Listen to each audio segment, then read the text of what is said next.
coming to camp. Hold on before you go, because I'm sure you've got a lot to say on that. I do. Yeah. Well, again, maybe you have to help me here. Is it this To Hear coalition that is responsible for the protest? All right, court does call the case of the people of the state of Michigan versus Samantha Lewis. Good afternoon, Your Honor. Benita Hoffman, Assistant Attorney General on behalf of the people. Thank you. Good afternoon, Your Honor. Good afternoon to your staff. My name is Amir Macklett. I represent Ms. Samantha Lewis, who's president, standing to my right. State your name, please. Samantha Lewis. Thank you. All right. This is an arraignment on two charges. One, resisting and obstructing and assaulting a police officer, and a charge of carry along of trespass. Counsel, do you wish a formal reading of the complaint, or do you want? Thank you. Respectfully, Judge, I'd ask the court to waive the formal reading of the complaint. Ms. Lewis understands the charges before her and will stand mute to both counts.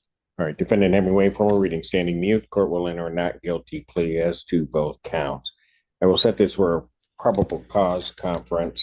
And typically, as you know, our practice, we set the probable cause conference and then the exam comes along. So I won't be giving you an exam date. But I guess here's my question. I currently have the other matters that are set for exam February 12th, correct? That's correct. All right. So is this going to be something that is separate from those? Or yes, they're different days. Yes. It's a different protest. So different facts, different witnesses. Different days. Okay.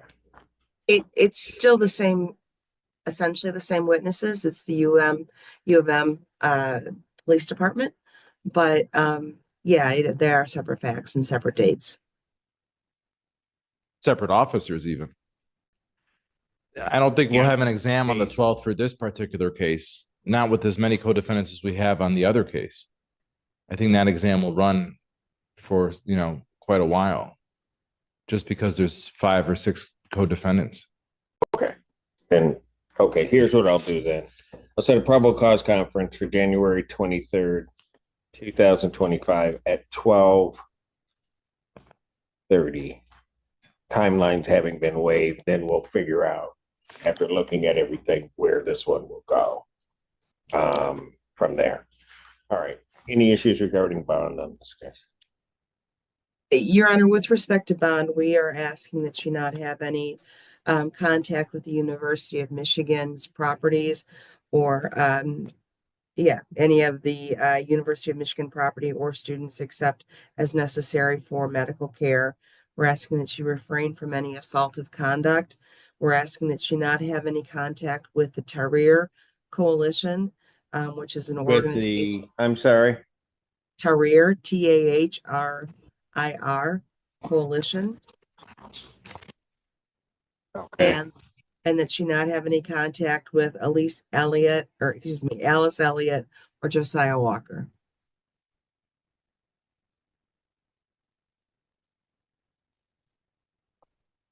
Assuming a recommendation of PR bond? Oh, yes, that's fine. And it's Josiah, you said Walker? Yes, Your Honor. Counsel, any Yes. response to the condition request? We don't object to personal recognizance bond, Judge. Ms. Lewis obviously has ties to the community and substantial support as evidence in the courtroom. I do have a strong objection to any prior restraint to this coalition or organizing or being a member or associated with the Tahrir Coalition. I don't know what the Tahrir Coalition is. According to the Attorney General in my conversation with her, she says it's a group that protests. Well, I don't think that the court rule 6.106 has any condition that would impose a prior restraint when it comes to bond. That's not true, because I mean, I heard this argument when I was reviewing the bond condition. Many times bond is about prior restraint, if you're going to look at the definition of prior restraint. So I mean, I don't know that is a compelling argument for the court. Well, I think the association it's another right that an individual has, a citizen has the right to associate, to organize, and to have meetings with other individuals. This coalition, whatever the coalition stands for, does, or whatever activity they do, I don't think it's necessary as a condition of her bond. I think that it becomes an imposition that is not, it's a set of standards that doesn't happen in any other case. This is a situation, it's not part of her bond condition in the other case that we have pending before this court. I don't have an objection to not going to the University of Michigan except for medical purposes. No problem there. Let me just ask this. Is she a student at the university? No, not current. Okay. So let me also then, I guess, ask the question, would there be any reason, so there's no reason that she would need to go to the University of Michigan except if it were For a medical purposes along those lines, right? Correct. That's correct. Okay.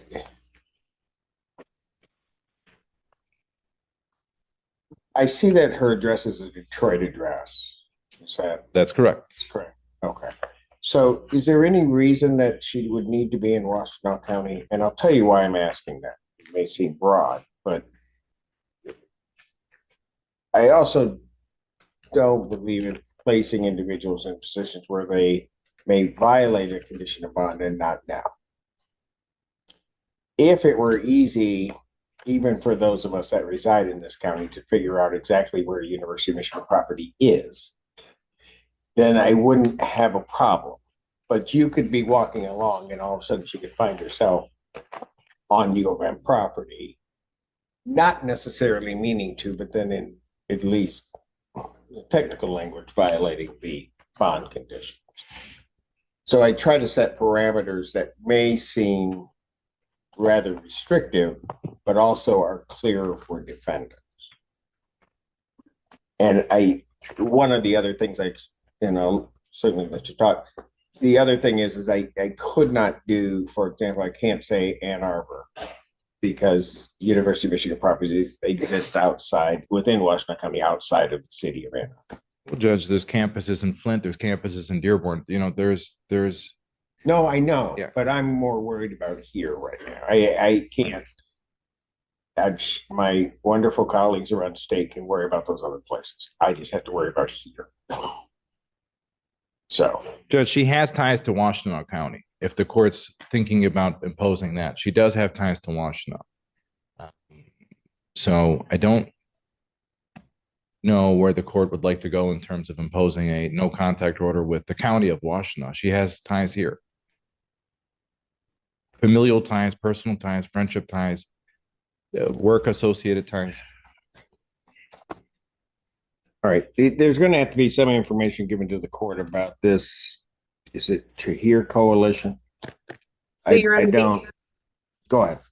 The information that we have in our files is that the Tahir Coalition is a professional organizing group that advocates for pro-Palestinian policies. And we don't have a problem with the fact that it exists or that it advocates, but Ms. Lewis's involvement with that group has so far resulted in two. Now the prosecution tries to connect the dots.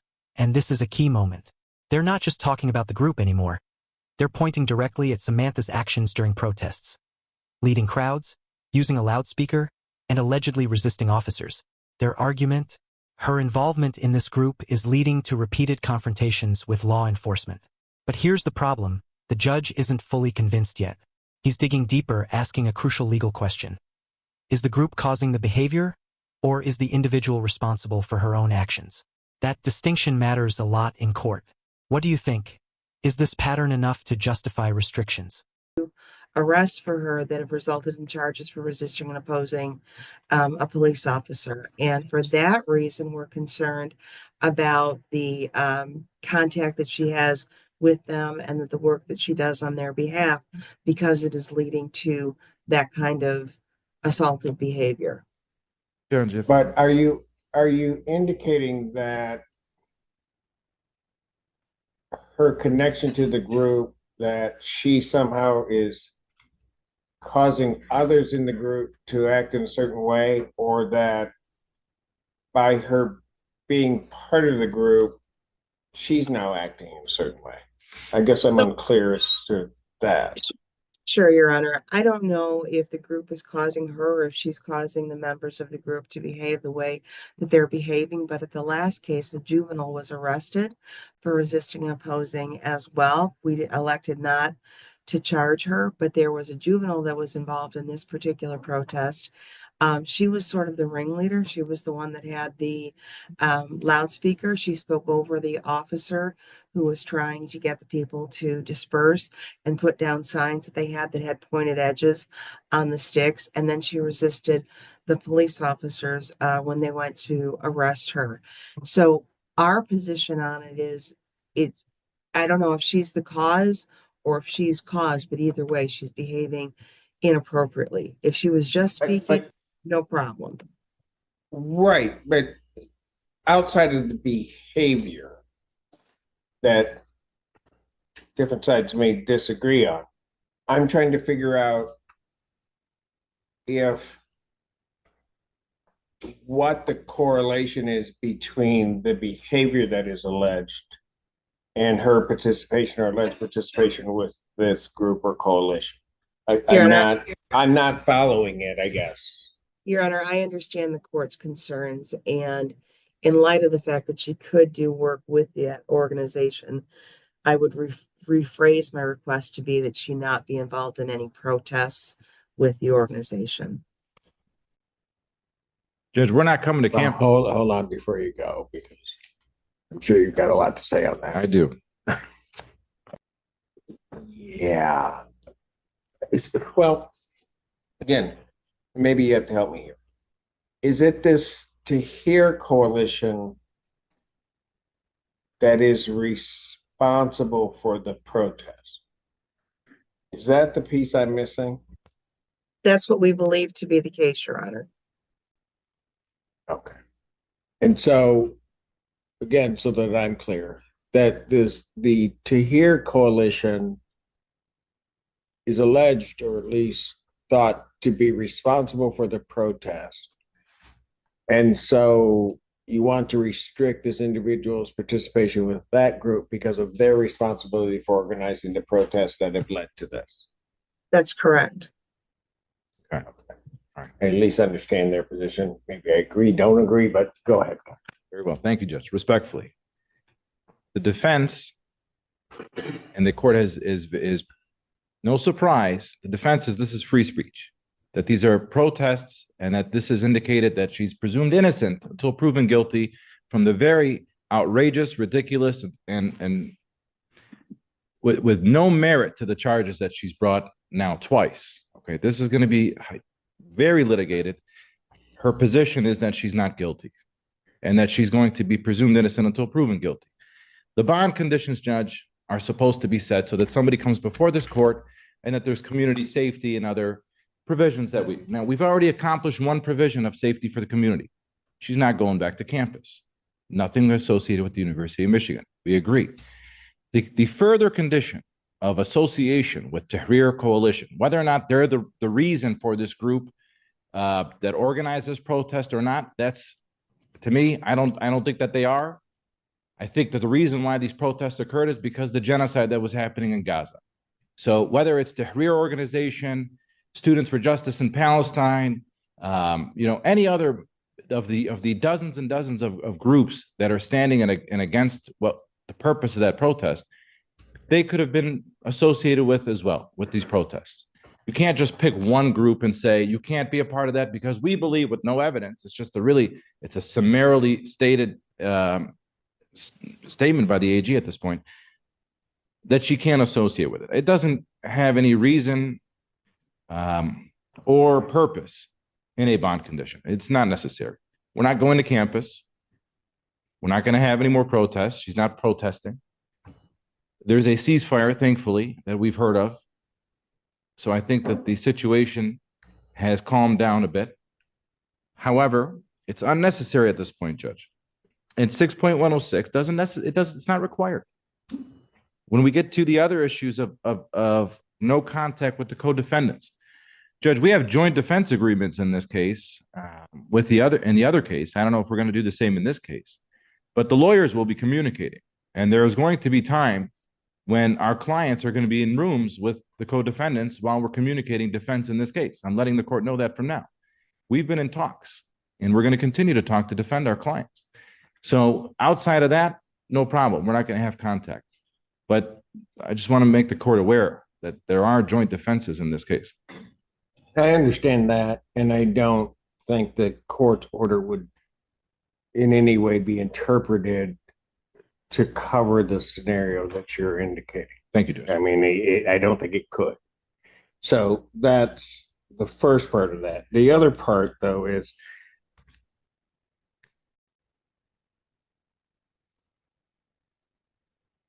anything else from either side? Nothing Your Honor, further, Judge. I didn't hear the last thing that the court said. I'm sorry. I said, was there anything else from either side?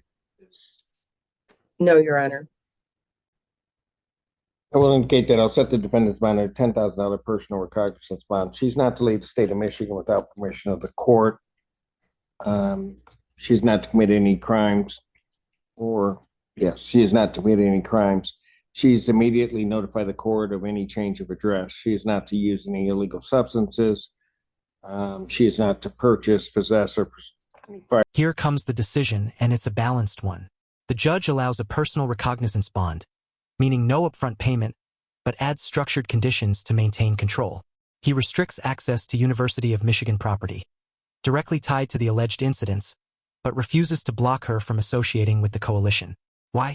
Because there simply isn't enough evidence to justify that level of restriction. This is a key legal principle in action. Conditions must be specific, reasonable, and evidence-based, not emotional, not speculative, justified.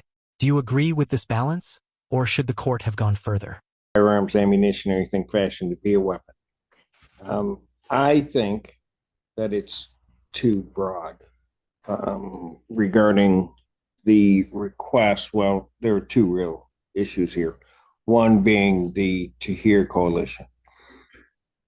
Without more, this court would have some concern with restricting someone from talking to a particular group. I am not familiar with the To Hear Coalition. But if, for example, that coalition, and again, I don't know, if they have certain different arms of that coalition that do different things, and she might be involved with the humanitarian effort within that, and it would seem improper for the court to stop her from being able to engage in that. So, so without knowing more, I am going to decline to put a prohibition on the defendant that she could not have contact with the To Hear Coalition. By the same token, as I kind of was signaling and would indicate, that except for court-related proceedings and other things, I am going to indicate that the defendant is not to be in Washtenaw County. I don't see a basis or need for her to be here. If she has to visit friends, she has to make certain other arrangements that will. Counsel, you may want to. Counsel, you may want to mute when if she's stuck. I just wanted to. I'm sorry. Go ahead. You can finish your question. Judge, I need to approach, but I don't know how we're going to accomplish that with the AG on Zoom. Because I'm the master of Zoom, and we will. If I may approach, Your Honor. Pardon? Oh, you need to let go. Oh. I did. I just Okay. I need to approach. Just All right. Here's what we'll do. Ma'am, you can have a C. Take him yes, and then thank you, Judge. and for the rest of you here, we'll get you home in time for dinner, maybe. So, Wherever she all right, we're back on the record in the case of the People versus Lewis. Record to reflect we had a bench conference in this case regarding the restrictions. I'm going to indicate that she's not to enter the any University of Michigan property except for medical care. Thank you very much, Your Honor. Okay, and so that I can also make the record clear, I am taking no action regarding the To Hear coalition or any restriction regarding that. If the court, so that everybody, where after exam were to determine some connection where the court would need to place a restriction, then certainly the court may do that. But at this point, I don't see that connection. Thank you, Judge. Anything else? Nothing more for defense. Thank you, Judge. No, Your Honor, thank you. Thank you, folks. I think that's it. Okay, that does that one. All right. Thank you. All very right. much. Have a great day, you and your staff, Your Too late, but thank you. Honor. This hearing perfectly shows how the legal system walks a tightrope between protecting the public and preserving individual rights. On one side, the prosecution raised real concerns about repeated confrontations and public safety. On the other, the defense stood firm on constitutional protections, free speech and association. And in the middle of it all, Judge Simpson made it clear, without solid evidence, the court will not overreach. The result? A carefully structured bond that limits risk without violating rights. If you found this case as thought-provoking as we did, make sure to hit that like button, share your thoughts in the comments, especially where you stand on this decision, and don't forget to subscribe for more intense courtroom breakdowns.